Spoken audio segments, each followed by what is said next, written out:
चलिए पढ़ने पढ़ना है, पढ़ने की कोशिश करते हैं। ये आखिरी पेपर होगा, उसके बाद हम लोग चले जाएंगे 2018 की तरफ। इसमें 75 क्वेश्चन हैं, 75 सवाल हैं। देखने की कोशिश करते हैं 35-40 क्वेश्चन। उसके बाद हम लोग परसों से इंशाल्लाह रोज़ाना 50 क्वेश्चन हल करेंगे।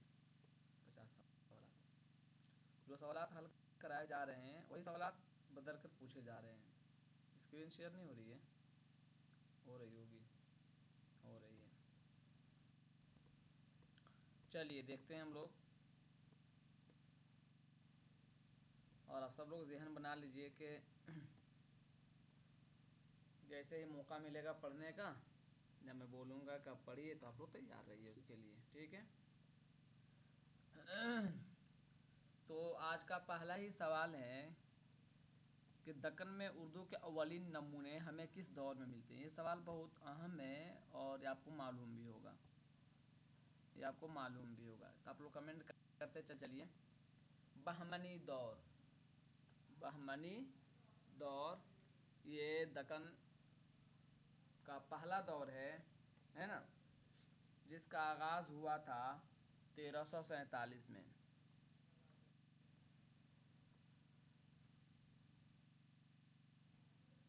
1347 में, ठीक है।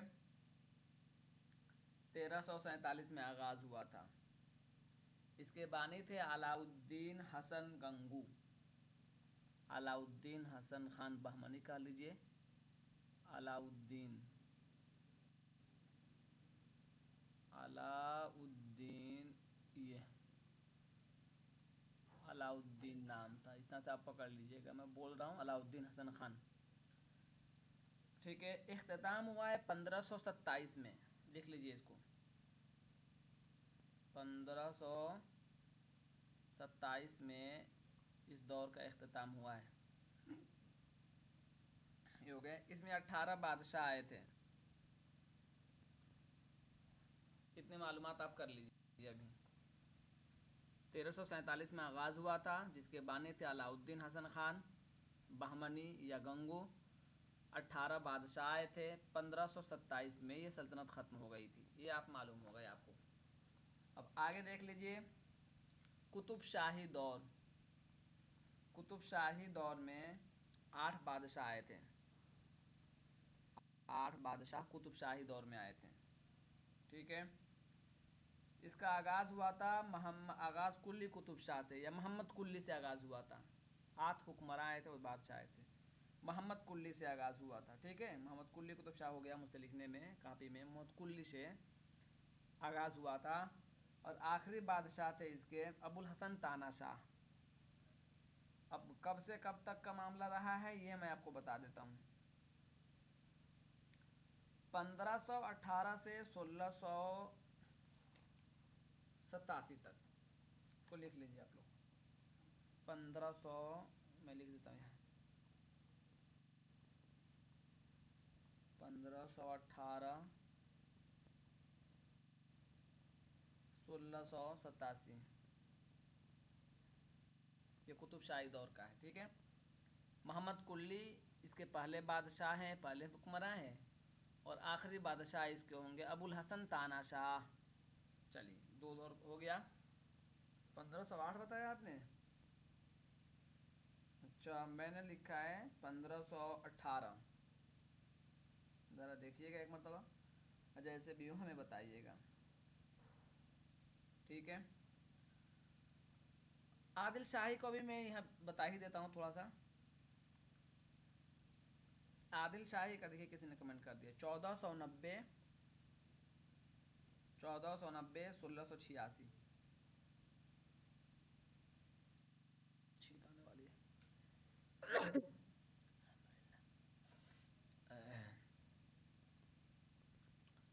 1490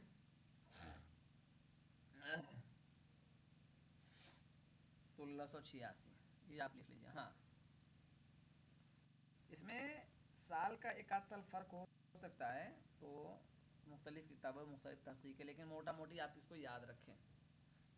इसमें सल्तनत में कितने बादशाह आए थे ये आपको याद रखना ज़रूरी है।